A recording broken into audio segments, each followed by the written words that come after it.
Telugu film ఇండస్ట్రీలో చాలా మంది హీరోలకు సొంత దుకాణాలున్నాయి. అంటే హోమ్ ప్రొడక్షన్స్ అన్నమాట.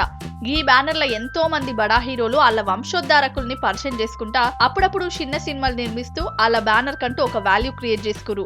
ఈ విభాగంలో NAT Ramakrishna, Annapurna studios, Suresh productions మంచి విజయాలను అందుకున్నాయి.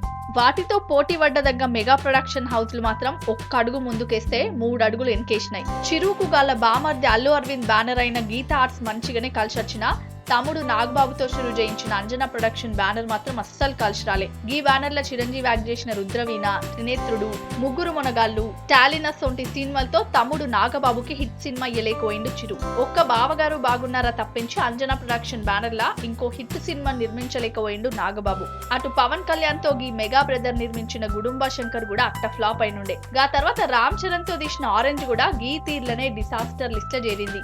గా నడిమిట్ల నాగబాబు హీరోగా నటిస్తూ నిర్మించిన కౌరవుడు కూడా అట్ట ఫ్లాప్ లిస్ట్ లోనే ఉంది. రీసెంట్ గా పవన్ కళ్యాణ్ కూడా ఆయన పేరుతో పవన్ కళ్యాణ్ క్రియేటివ్ వర్క్స్ అనే బ్యానర్ ను షురు చేసి ఫస్ట్ మూవీగా సర్దార్ గబ్బర్ సింగ్ సినిమా నిర్మించిండు. ఈ సినిమా కూడా అతిపెద్ద డిసాస్టర్ గా నిలిచింది. ఇప్పుడు ఈ తవ్వాలనే వినాయక్ డైరెక్షన్ లా కొనిదెల ప్రొడక్షన్ బ్యానర్ లా చిరు హీరోగా రీఎంట్రీ ఇస్తున్న ఖైదీ నంబర్ 150 సినిమాను రామ్ చరణ్ నిర్మిస్తుండు. మరి మెగా బ్రదర్స్ కు కలిసి రాని హోమ్ బ్యానర్ సెంటిమెంట్ ఇప్పుడు చరణ్ కు కలిసి వస్తుందా లేదా అన్నది తెలవాలంటే సంక్రాంతి వరకు వెయిట్ చేయాల్సిందే.